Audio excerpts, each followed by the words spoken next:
स्वागत है दोस्तों हमारे YouTube channel Indian English school फरक्या में। आज की इस वीडियो में हम लोग नाउन के बारे में पढ़ने वाले हैं कि नाउन कितने प्रकार के होते हैं और उन सारे प्रकारों का जो है हम इसमें परिभाषा भी आपको बताएंगे। तो देखिए, काइंड्स ऑफ नाउन, नाउन के प्रकार। नाउन के कितने प्रकार हैं? तो नाउन के 5 भेद होते हैं, नाउन के 5 प्रकार होते हैं। एक नंबर में आपका आता है प्रॉपर नाउन, ठीक है। दूसरा में आता है common noun, collective noun, material noun, abstract noun. तो इसी तरीके से जो है नाउन के 5 भेद होते हैं, 5 प्रकार होते हैं। आज हम इस वीडियो में पांचों का परिभाषा क्या होता है वो सीखेंगे। तो दोस्तों वीडियो में शुरू से लेकर एंड तक बने रहें और बिना स्किप किए हुए वीडियो को लगातार देखते रहें। कॉपी कलम के साथ में जो आपको इम्पोर्टेंट लगे उसे आप नोट कर लें। तो देखिए, पहला हम समझ लेते हैं कि नाउन किसे कहते हैं। नाउन के प्रकार यानी नाउन किसे कहते हैं। मैं इससे पहला भी वीडियो बना चुका हूं इसके लिए, पार्ट ऑफ स्पीच किसे कहते हैं और उससे कितने प्रकार हैं, और उसमें मैं अच्छी तरीके से आपको नाउन के बारे में बता चुका हूं।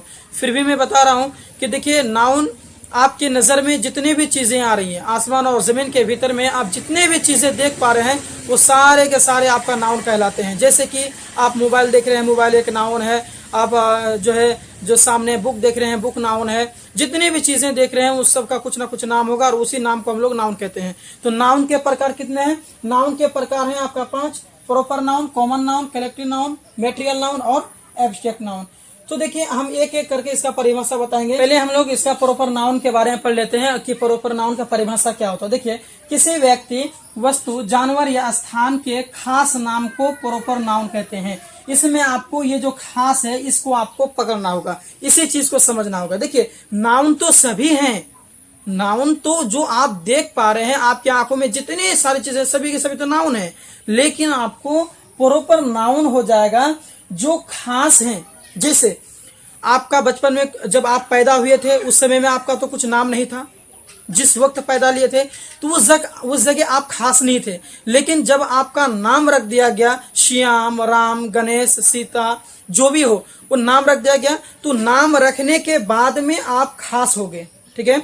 जैसे मैं अगर कहा कि जैसे मार्कर, मैंने कहा कि मार्कर, तो ये मार्कर आपका खास नहीं है, कोई भी मार्कर हो सकता है, काला मार्कर, नीला मार्कर, आपका लाल मार्कर, कुछ भी हो सकता है। लेकिन अगर मैंने कह दिया मेरा काला मार्कर, ये इसके बारे में मैंने कहा, तो ये मेरे लिए खास हो गया, ठीक है। यानी जिसका हम बाद में कुछ नाम रख देते हैं वही हो जाता है आपका खास। जैसे एक जगह है, कोई भी एक जगह है, जैसे मैं अभी जिस जगह में पढ़ा रहा हूँ उस जगह है आपका फरकिया, तो ये फरकिया ये गांव है एक, तो गांव अगर मैंने कहा तो ये प्रॉपर नहीं हुआ, ये खास नहीं हुआ। लेकिन अगर मैंने उस गांव का नाम रख दिया फरकिया, तो ये फरकिया हो गया आपका खास, ठीक है।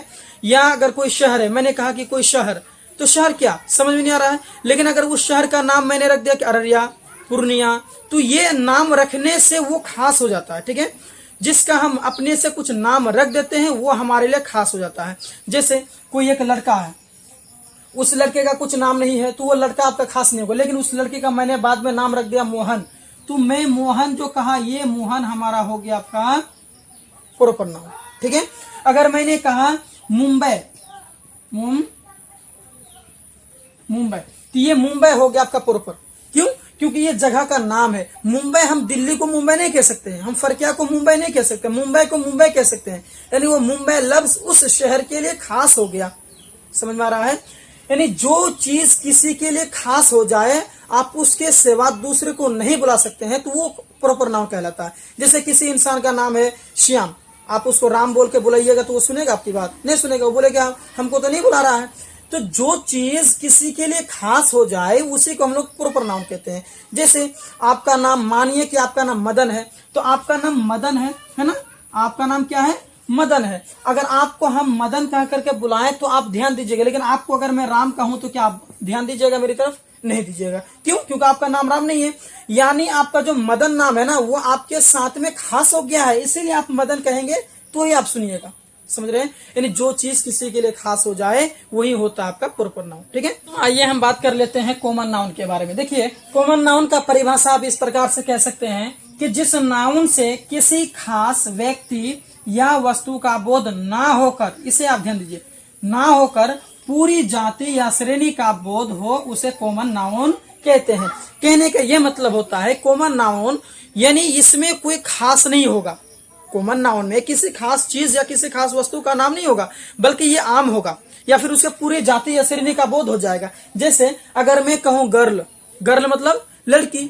अब अगर मैं लड़के कहूं तो इससे थोड़ा ना पता चल रहा है कि भाई किस लड़की को मैं बुला रहा हूं। जैसे एक क्लास के अंदर में 50 लड़कियां हैं, तो अगर मैं बोलूं कि लड़कियां बाहर निकलो, तो क्या एक लड़की बाहर आएगा? नहीं, हो सकता है 10 लड़कियां बाहर आ जाए, हो सकता है 50 के बाहर 50 बाहर आ जाए, तो ये हो सकता है कि कुछ बाहर आए कुछ बाहर ना आए। यानी इसमें निर्धारित नहीं है, कुछ खास नहीं है। लेकिन अगर उसी जगह में अगर किसी का नाम ले लिया कि भाई सीता निकलो, रीता निकलो, तो उस समय में जिसका मैं नाम लूंगा वही बाहर आएंगी। तो इसका मतलब ये होता है कॉमन नाउन से किसी खास का बोध नहीं होता है।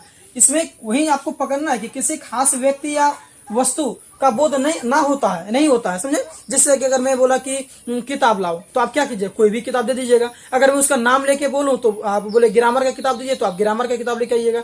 तो अगर मैं ऐसे बोलूं कि किताब दीजिए, तो आप क्या समझिएगा? कुछ नहीं। तो इसका मतलब वो कॉमन है, जिससे कोई चीज समझ में ना आए, यानी वो किसके बारे में आप कह रहे हैं, तो वही होता है आपका कॉमन नाउन। कॉमन में क्या होता है? आम होता है। जैसे मैंने मैन कहा, आदमी, कौन आदमी, कैसा आदमी, नहीं समझ में आ रहा है, तो यही है आपका जो कॉमन नाउन।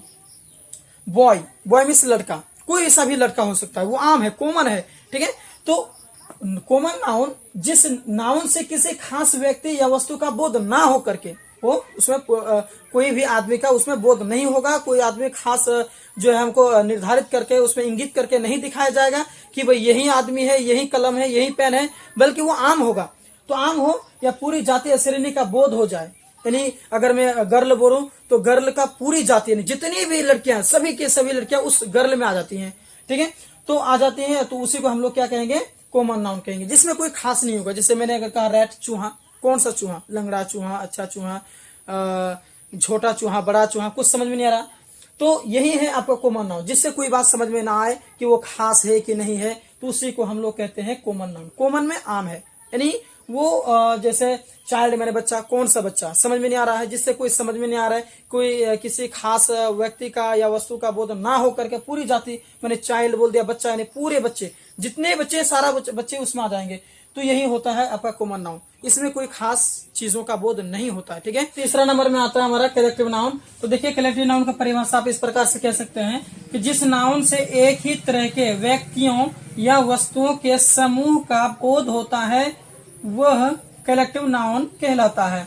यानी इसमें आपको एक ही तरह की वस्तुओं, इसको आपको पकड़ना होगा। यानी जिस नाउन से एक ही तरह के, जैसे कि इसका एग्जांपल में आप ले लीजिए पुलिस। अगर मैंने कहा पुलिस, तो पुलिस कहने से पुलिस जाति के सारे लोग इसमें आ जाएंगे, ठीक है। चाहे वो महिला पुलिस हो, चाहे वो जेंट्स पुलिस हो, पुलिस कहने से उसके जाति का, उसके जितने भी पुलिस जाति के जितने भी लोग हैं, सारे के सारे उसमें आ जाएंगे। तो वो हो जाएगा हमारा कलेक्टिव नाउन।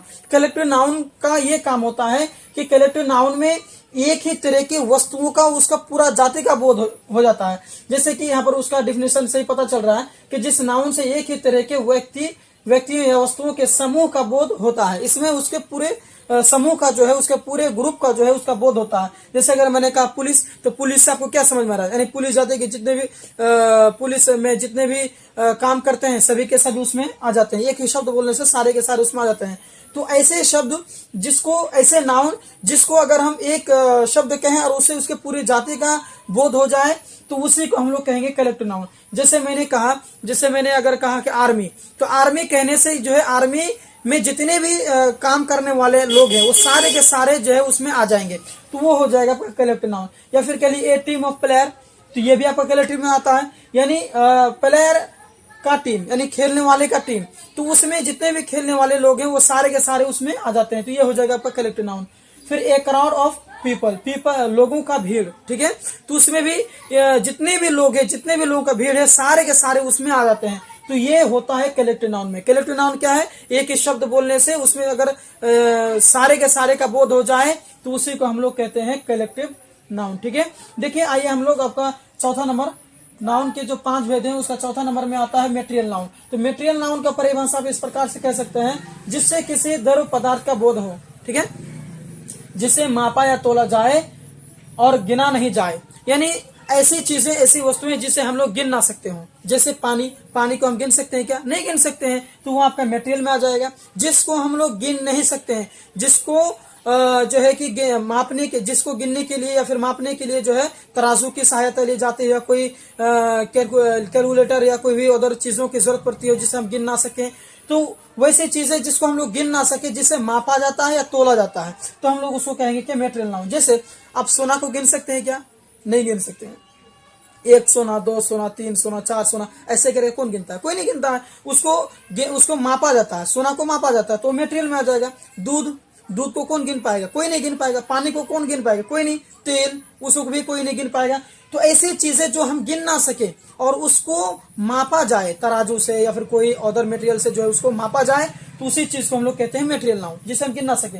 जैसे कि वुड, लकड़ी को हम लोग गिन सकते हैं क्या?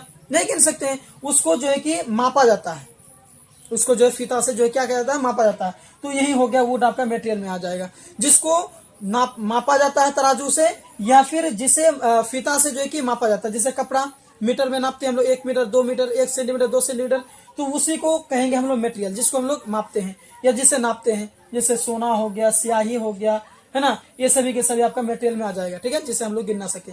ठीक है, जैसे अगर मैं बोलूं कलम मटेरियल है क्या? नहीं है, क्योंकि हम लोग इसे गिन पा रहे हैं। 1 कलम, 2 कलम, ऐसे गिन लेते हैं। लेकिन अगर मैं चावल की बात करूं, तो चावल क्या है? उसको मापा जाता है, तो चावल आपका मटेरियल में आ जाएगा। आया बात समझ में? चलिए समझ लेते हैं हम लोग एब्स्ट्रैक्ट नाउन के बारे में। एब्स्ट्रैक्ट नाउन की परिभाषा को समझ लेते हैं। देखिए, हमारा काइंड्स ऑफ नाउन का जो 5वां परिभाषा है एब्स्ट्रैक्ट नाउन, ये हमारा लास्ट है। तो एब्स्ट्रैक्ट नाउन देखिए कि वैसे नाउन जिसे छुआ या देखा ना जाए, जिसे केवल महसूस किया जाए, उसे एब्स्ट्रैक्ट नाउन कहते हैं। जिसे हम लोग जो है छू नहीं सकते और ना ही देख सकते हैं, सिर्फ केवल महसूस करते हैं। जैसे कि स्मेल का मतलब क्या होता है? गंध हमें सिर्फ महसूस होता है। जैसे कोई गंदगी पड़ा हुआ, वहां से कोई बुरी स्मेल आ रही है, तो उसे हमें सिर्फ महसूस हो रहा है कि वहां से हमको बुरा गंध महसूस हो रहा है। हम उसको देख नहीं पाते हैं, गंध को कोई देख नहीं सकता है। तो जिसे हम लोग देख ना पाए, सिर्फ महसूस कर पाए, उसी को हम लोग क्या कहते हैं? Abstract noun. जैसे नॉलेज का मतलब क्या होता है? जानकारी। तो जानकारी, जैसे कि मैं कहूं कि मुझे जानकारी है, तो क्या मैं अपनी जानकारी को देख पा रहा हूं क्या? नहीं देख पा रहा हूं। तो यही जानकारी जिसको मैं देख नहीं पा रहा हूं, बल्कि हम इसको सिर्फ महसूस कर सकते हैं कि भाई मुझे जानकारी है, तो यही है आपका नॉलेज, यानी ये एब्स्ट्रैक्ट हो जाए, क्योंकि इसको हम देख नहीं पाएंगे और ना ही छू पाएंगे। जैसे पेन में से क्या होता है? दर्द। जैसे कोई दर्द में है, कोई पीड़ा में है, या मुझे चोट लग गया, तो क्या कह सकता हूँ? मुझे चोट लग गया, मैं देख नहीं सकता हूँ। दर्द को कोई देख सकता है? कोई नहीं देख सकता, सिर्फ महसूस कर सकता है। तो जिसे हम देख ना पाए, जिसे केवल हम महसूस कर पाए, सिर्फ वही होता है आपका एब्स्ट्रैक्ट नाउन। जैसे मैं बोलूं कि जैसे सुंदरता क्या है? वो भी एब्स्ट्रैक्ट नाउन है, क्योंकि उसे कोई देख नहीं सकता है। अरे भाई, जैसे कि मैं सुंदर हूं, तो क्या मेरी चमड़ा को मैं देख रहा हूं? तो क्या मैं अपनी सुंदरता को देख पा रहा हूं? नहीं, मैं अपना चमड़ा को देख रहा हूं। उस प्रकार से मैं इसको सुंदरता को छू भी नहीं सकता, क्योंकि अगर मैं छूऊं तो क्या स्किन पे मेरा हाथ पड़ रहा है। कहने का मतलब है कि हम एब्स्ट्रैक्ट नाउन को हम ना देख पाएंगे और ना ही छू पाएंगे, केवल महसूस कर पाएंगे। हमें सिर्फ महसूस हो रहा है कि भाई मैं अच्छा हूं, मैं खूबसूरत हूं, वो अच्छा है, वो खूबसूरत है, ये सिर्फ महसूस कर पाएंगे। तो जिसे हम ना छू पाए और ना देख पाए, केवल महसूस कर पाए, उसी को हम लोग कहते हैं एब्स्ट्रैक्ट नाउन। तो दोस्तों, वीडियो कैसा लगा कमेंट बॉक्स में जरूर बताएं। अगर हमारा वीडियो आपको अच्छा लगा है तो चैनल को सब्सक्राइब करें, वीडियो को लाइक करें, अपने दोस्तों में शेयर करें। तो मिलते हैं अगले वीडियो में। Thank you.